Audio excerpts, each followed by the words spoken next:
श्री साईनाथाय नमः। भगवान श्री साईनाथ महाराज ने अपने जीवन काल में जो अनुपम अनुभूतियाँ अपने भक्तों को दी है, ऐसे चुनिंदा लीलाओं का अवलोकन करते हैं श्री साई बाबा की अनुपम लीलाएं। ओम साई राम। सबका मालिक एक है, हम सब उसी से है। जिस प्रकार की भक्ति आपको भगवान ने दी है, जिस पंथ काज धर्म में आप हो, या आपका जो आराध्य देवत है उनके चरणों में आप हो, जो सदगुरु के चरणों में आप हो, वहीं आपकी भक्ति है वो दृढ़ रहनी चाहिए। आप उन्हीं की आराधना करनी चाहिए। ऐसे अनेक अनगिनत उदाहरण बाबा ने दिए हुए हैं। किसी अन्य धर्म के बारे में आलोचना करना, टीका टिप्पणी करना, ये भी बाबा को पसंद नहीं था। बिल्कुल पसंद नहीं था। एक बार वाड़े में बैठे थे वो कुछ लोग, तो क्रिश्चियन धर्म, क्रिश्चियनिटी के बारे में कुछ बातें लगने को, जनाब शराब आलोचना होने लगी, टीका टिप्पणी होने लगी उसके ऊपर। हालांकि बाबा को ये पसंद नहीं था। जिनकी जो विचारधारा है, उनके कर्म और कर्मबंध के हिसाब से उनको वैसी गति मिलती है, उनका एक उद्धार करता एक आराध्य देवत होता है, उनके हिसाब से वो स्पिरिचुअलिटी का पाथ उनका तय होता है। अब मैं क्रिश्चियन क्यों नहीं हूं, मैं मुस्लिम क्यों नहीं हूं, मैं सिख क्यों नहीं हूं, मैं हिंदू क्यों हूं, इसके कोई आवश्यकता ही नहीं है। जो आप हो वो आपके पूर्व कर्म, पूर्व संचित, पूर्व सुकृत, और अभी आपका उद्धार किनके हाथ से होने वाला है, किनके छत्र छाया में होने वाला है, ये पहले से तय है। एक बार वाड़े में ऐसा हुआ, क्रिश्चियनिटी पे बात हुई, जैसे मैंने आपको बताया, उस पर बहुत टीका टिप्पणी और आलोचना करने लगे, निंदा करने लगे। अब बाबा को निंदा से बड़ी तकलीफ थी। किसी के बारे में बुरा सोचना ही करना उनको बहुत बिल्कुल पसंद नहीं था। अब वो वहाँ की चर्चा खत्म हो गई वाड़े में, और वो आ गया बाबा के पास द्वारका माई में दर्शन लेने जा ही रहा था, उतने में बाबा ने पैर पीछे लिए, दूरो। और बोले बाबा ने ऐसा क्यों किया? बाद इमीडिएट पता चला कि कुछ ना कुछ गलती अपने हाथ से हुई है और उसको लिंक हो गया। वो लिंक, जो बात चल रही थी बारे में, क्रिश्चियन धर्म के बारे में और उनके धर्मों के बारे में मैंने जो टीका टिप्पणी की है, वो बाबा को कतई पसंद नहीं आई है। बाबा मन ही मन में उसने बोला, बाबा भूल हो गई, गलती होगी, क्षमा प्रार्थी हूं।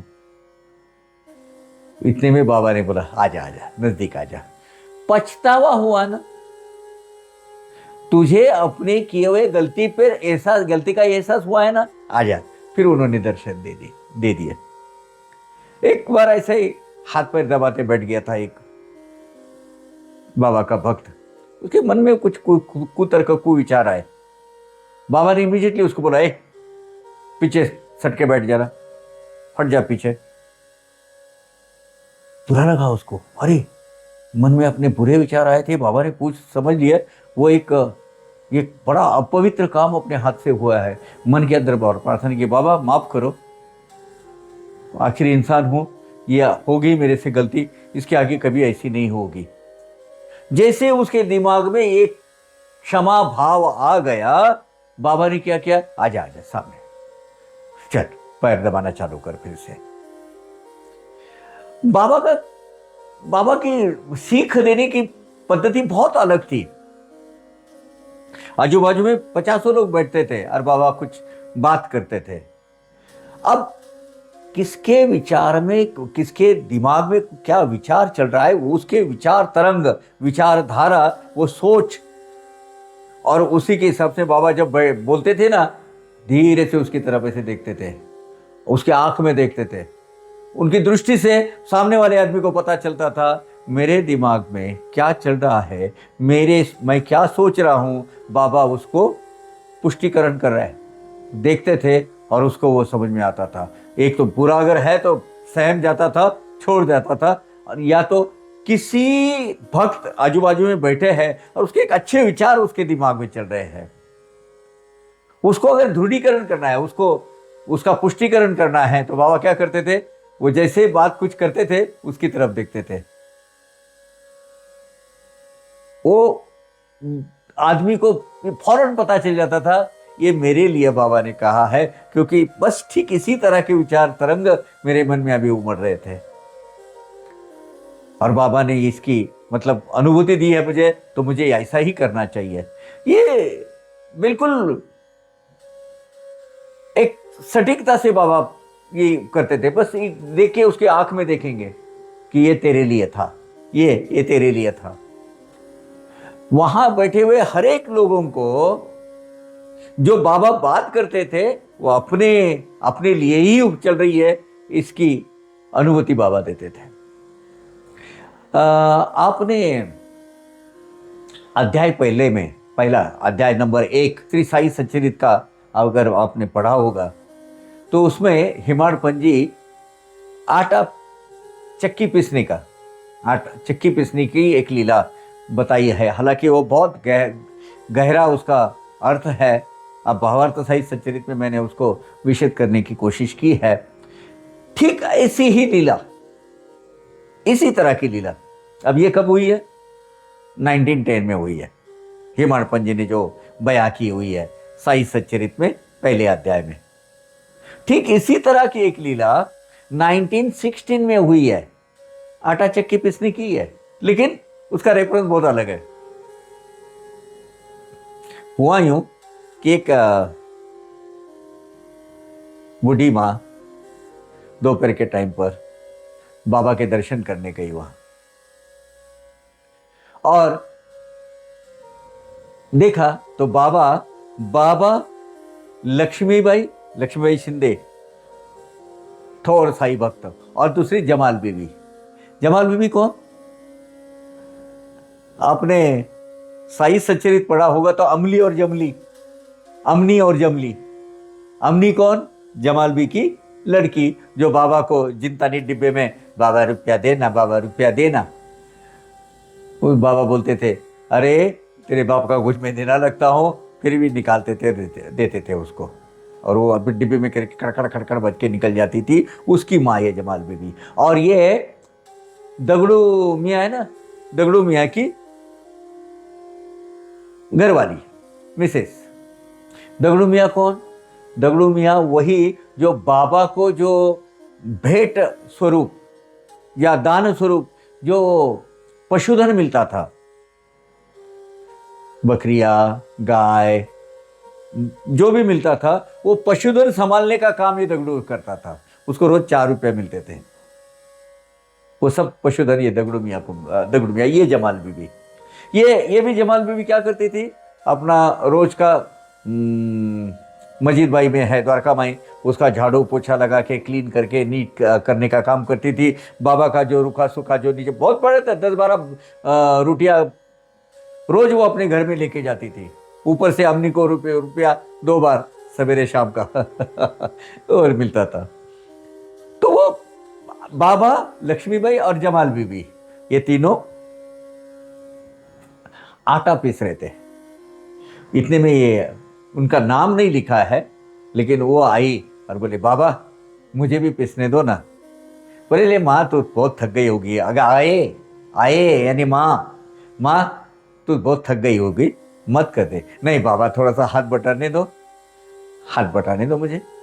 बोले हाँ कोई बात नहीं। फिर बाबा ने लक्ष्मीबाई को बोला, लक्ष्मी बेटा तू जरा बाजू हो जाए, इनको जरा हाथ लगाने दे। बोले तीनों मिलके पीसने लगे। तो बोले बाबा आप ये आटा क्यों पीसते हो हमेशा? देखो ये जो सवाल जवाब हो रहे ना, बहुत कुछ गहरी बातें बाबा बोल रहे उसमें। बोले माँ ये जो आटा पीसता हो ना, उसकी रोटियां बनाकर, या अगर गेहूं का है तो चपाती बनाकर मैं अपने बाल गोपाल जो है, मेरे भक्तगण हैं, उनको खिलाने की मेरी इच्छा होती है, इसलिए मैं आटा पीसता हूँ। बाद में उसने प्रश्न पूछा, बाबा लेकिन कभी कभार आप ये आटा लेते हो और वो सीमा जो है शिरडी की, उसके ऊपर जो प्रवाहित की है वो नाला है या छोटा सा नदी है, उसमें आप डालते हो, वो किस लिए? बोले ऐसा है माँ, वहां वो चुड़ैल रहते हैं, ये चुड़ैल लोग आती है। अब वो अपने काम के वजह से आती है, लेकिन मेरे यहाँ आने की वजह से उनको बड़ा अटकाव होता है। वो मुझे बहुत कोसती है, मुझे बड़ी गाली गलौज करती है कि तुम्हारे वजह से हम आ नहीं पा रहे हैं, हमको इसकी जान लेनी है, उसकी जान लेनी है।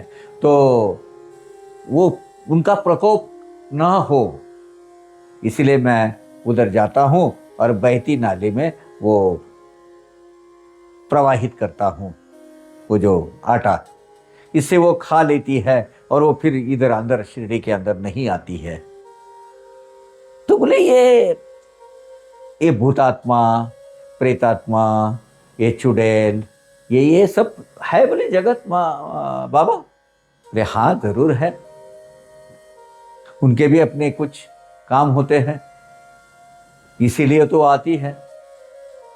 तो बोले बाबा ये जो आप आटा डालते हो, शिरडी का रक्षण करते हो, फिर भी कुछ ऐसे डिसीजेस आते हैं, मरियाई बोलते हैं उसको, ये मरियाई होती है क्या बाबा ये? हाँ बोले ये मरियाई रहती है, तो इसको कुछ अगर खिलाओ तो वो फिर नहीं आती है, बोले निकल जाती है। तो फिर लेकिन कुछ लोग मरियाई के फेरे में आकर, वाखे की बीमारी बोलते हैं उसके, वो तो पटकी, उस वक्त वो क्या थे, मलेरिया के हिसाब से डिसेंट्री वगैरह होता था और वो आदमी मर जाता, हाइजे की बीमारी, वो हाइजे की बीमारी से शिरडी में कुछ लोग जाते हैं, ये क्यों? अभी इसका एक रेफरेंस है, 1911 के दिसंबर में ये हुआ था, जिस वक्त कुलकर्णी थे ना, केशव कुलकर्णी, वो जो गए थे, वो 1911 के दिसंबर में भी ऐसी ही हाइजे की बीमारी वहां आई थी और 7 लोग मर गए थे शिरडी में।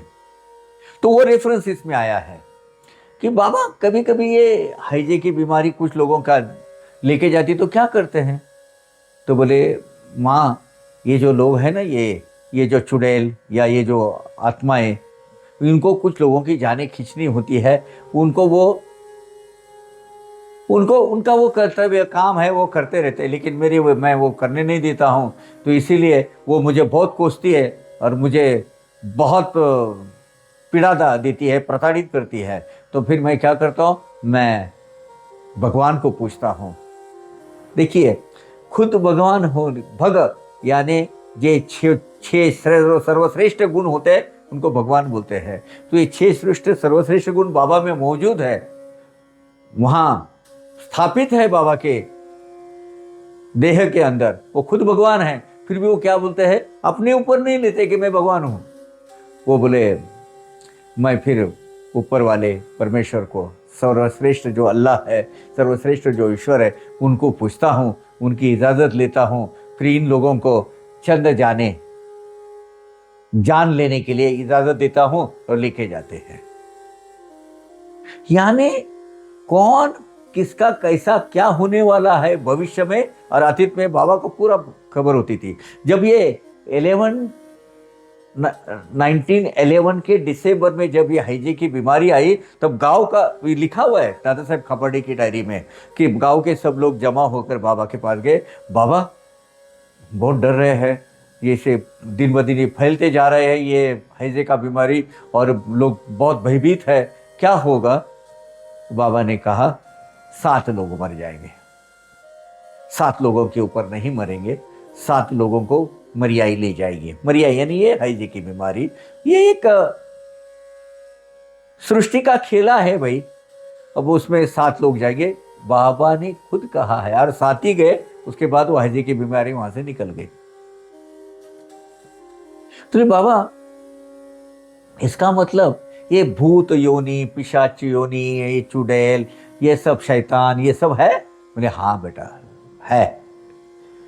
बोले बाबा भाई जब नायगांव में थी तब ना वो एक बावड़ी थी, एक बहुत बड़ी वेल, उसके बाजू से ना एक आदमी आता था, वो सीढ़ियाँ चढ़कर ऊपर जाता था और वहां अंदर एक रूम में गायब हो जाता था। वो क्या है? तो बोले, अरे वो जानता हूं उसको, वो घर का मालिक था। और माँ, जिस घर में, जिस रूम में तू पैदा हुई उसी में वो जाता था ना। अरे ये लगभग यानी बूढ़ी औरत, उसकी उसकी जो पैदाइश हुई, जब उसका बर्थ हुआ, तब की बात बाबा बता रहे हैं। वो बोले, बाबा आपको कैसे पता? अरे बोले, बेटा मैं तुझे बचपन से जानता हूं, तू मुझे भूल गई होगी, लेकिन मैं जैसे तू पैदा होगी तब से मैं तेरे साथ हूं, चिंता मत कर। और वो बोले, वो घर का मकान का मालिक था, तुझे उसने कोई क्षति नहीं पहुंचाई, वो अपने घर में रहना चाहता था। ऐसा करके उस बाबा ने देखा, माँ तू जरा थक थक गई है अभी, वो आटा पीसते पीसते, बाजी में बैठ जा, थोड़ा सा आराम कर ले। और लक्ष्मीबाई को बुलाया, और लक्ष्मीबाई, जमाल बीबी और बाबा तीनों ने 1 घंटे के अंदर वो आटा पीस लिया। अभी इतना ये जो संवाद हुआ है वो माँ के और साईं बाबा के बीच में। क्या कहते हैं बाबा? बाबा के बन के रहो, बचपन से लेके, तुम्हारे जन्म से लेके मृत्यु तक बाबा आपका साथ देते, जब तक आपको वैकुंठ पद तक बाबा नहीं पहुंचाते। जन्म दर जन्म। बाबा ने तो बहुत बार बोलते थे। अब सीधी बात है, सीधी बात बोलता हूं। आप जो लोग बोलते हो कि बाबा मुस्लिमीन है, तो इस्लाम की मान्यता यह है कि there is no rebirth again. Rebirth पे इस्लाम का विश्वास नहीं है। लेकिन बाबा तो यहां अनंत जन्मों की बात करते हैं। लक्ष्मीबाई खापोड़े, उनकी 4-5 जन्मों की कथा, श्यामा देशपांडे 72 जन्मों की कथा, बाला साहेब धुरंधर 60 जन्मों की कथा, बाबू जो केड़कर था, बाद में वो जो मोरेश्वर प्रधान का लड़का करके आया, उसके 3 जन्मों की कथा, ये तो बाबा ने बताया। अगर बाबा मुस्लिमीन होते तो ये जो चीजें हैं, ये चीजें का हवाला बाबा देते क्या? वो बोलिए मुझे। मैं भी ये भी नहीं कहता हूं कि बाबा हिंदू थे। बाबा किसी भी धर्म के मर्यादा में बैठने का अवतार नहीं है। स्वयं साक्षात भगवान है। आप जिस रूप में उनको देखना चाहते हो उस रूप में आपको दिखेंगे। ओम साई राम। जैसे 1910 में जो घटना हुई आटा पीसने की, चक्की पर चलाने की, हैंड, मुझे हाथ चक्की बोलते हैं उसको, वैसे ही 1916 में ये जो घटना हुई है, इस यहाँ साई लीला में आई हुई है। मैं आप तक हम और मैं और हमारी टीम आप तक पहुँचाने की कोशिश की है। बहुत कुछ इसमें बहुत गहराई से सोचिए, बहुत कुछ सीखने को मिलेगा। बाबा की लीला अपरंपार है। ओम साई राम। अवघा रंग एक झाला, अवघा रंग एक झाला, रंगी रंगला श्रीरंग, रंगला श्रीरंग, रंगला श्रीरंग, अवघा रंग एक झाला, अवघा रंग एक झाला।